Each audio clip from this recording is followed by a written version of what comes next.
Salut à tous, c'est Hugo Mouton. On se retrouve aujourd'hui pour une vidéo sur la Aston Martin de la saison 2024, la AMR 2024, qu'on va commencer tout de suite à présenter. Alors, premier changement sur la monoplace, d'un côté plutôt performance, plutôt aérodynamique. L'aileron avant a été un petit peu changé, on le voit, il y a un spot qui a disparu, qui donc n'est plus relié avec la base de l'aileron. L'entrée d'air est un petit peu plus large avec un énorme appendice aérodynamique devant, un peu style Red Bull, mais alors là vraiment il est très gros, il est vraiment très remarquable. L'aileron arrière a aussi été un petit peu retravaillé, comme les pontons et la carrosserie qui ont été un petit peu retravaillés par rapport à l'an dernier, mais pas de gros changements cette année, à part donc ce petit changement sur l'aileron avant et cette entrée d'air qui a été agrémentée d'un gros appendice aérodynamique. Ensuite, on va parler de la livrée. En général, le vert Aston Martin reste en place, remplacé à certains endroits par du carbone, très typique de cette saison d'ailleurs, hein. C'est pas ma couleur préférée, mais la ligne de conduite est tenue et ça me plaît bien. Ils essayent de s'implanter dans le paysage Formule 1, un peu comme Red Bull, un peu comme Ferrari, faire de la même couleur chaque saison pour vraiment dire ce vert là c'est Aston Martin, on représente ce vert là et j'aime beaucoup cette décision. Et ensuite on va parler donc des pilotes. Alonso cette année, et puis il reste pour chercher les victoires et le titre à terme, à lui de montrer encore une fois bien sûr qu'il sait diriger une équipe et surtout à amener cette équipe sur un bon développement. Mais on n'a pas grand chose à lui demander en fait, vu au flux de la saison de l'an dernier qu'il nous a faite.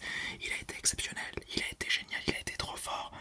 On doit juste lui demander de continuer ce qu'il sait faire depuis 20 ans maintenant. Et voilà, mais il sait très bien le faire. Continuer à être bon en qualif, continuer à être bon en course, rester pas constant sur toute une saison. Peut-être le truc qu'on peut lui demander de faire un peu plus, c'est mieux gérer l'écurie, l'amener sur des meilleures pistes de développement. Mais là encore, c'est très compliqué qu'un pilote tout seul fasse ça. Il a besoin d'être aidé dans une écurie. Et ça, il sait très bien le faire également. Alors, si on a une demande à faire à Alonso, c'est continue de faire comme d'habitude et tout se passera bien. Ensuite, il y a Lance Stroll. Lui, il doit montrer qu'il est capable de jouer des podiums régulièrement ou au minimum de pouvoir un tout petit peu jouer avec Alonso, malgré le fait que ce soit un des meilleurs pilotes de l'histoire de ce sport, Alonso, hein. Mais sinon quoi? Sinon quoi? Qu'est-ce qui va se passer? Ils vont le virer? Non, le patron, c'est son père. Qu'est-ce qu'ils vont faire? Rien du tout. Le seul danger à la limite, c'est soit l'arrivée de Honda en 2026 qui pourrait le pousser vers la sortie avec un Tsunoda, soit un Crawford qui vient de recruter dans l'académie Aston Martin, ou un Drugovic. Mais bon, c'est impossible, c'est quasiment impossible. Donc franchement, est-ce qu'on peut vraiment lui reprocher de ne pas faire grand chose? Pas vraiment, il a aucune pression et c'est un peu une peine perdue si vous voulez mon avis. Mais ensuite on va parler de Aston Martin qui elle va devoir réussir une saison dans la constance et surtout dans la performance, pour bien préparer 2025 et 2026. L'an dernier, on a eu une bonne performance en début de saison, mais une constance qui a baissé avec les performances au fur et à mesure de la saison.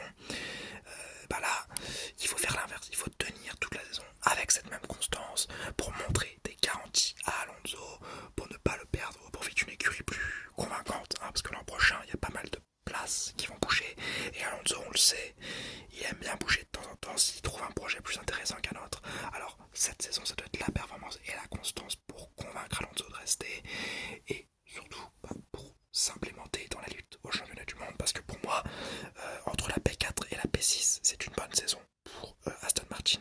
Sinon, c'est une saison ratée. En dessous de la P6 et même la P6, je pense que c'est une saison ratée.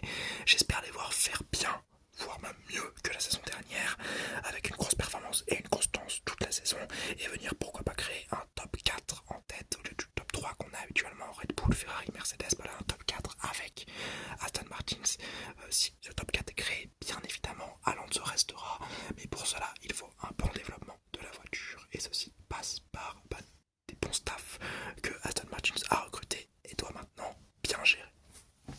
Et bien voilà, c'est la fin de cette vidéo sur la présentation de la AMR 24 de Aston Martin. J'espère qu'elle vous aura plu. Si c'est le cas,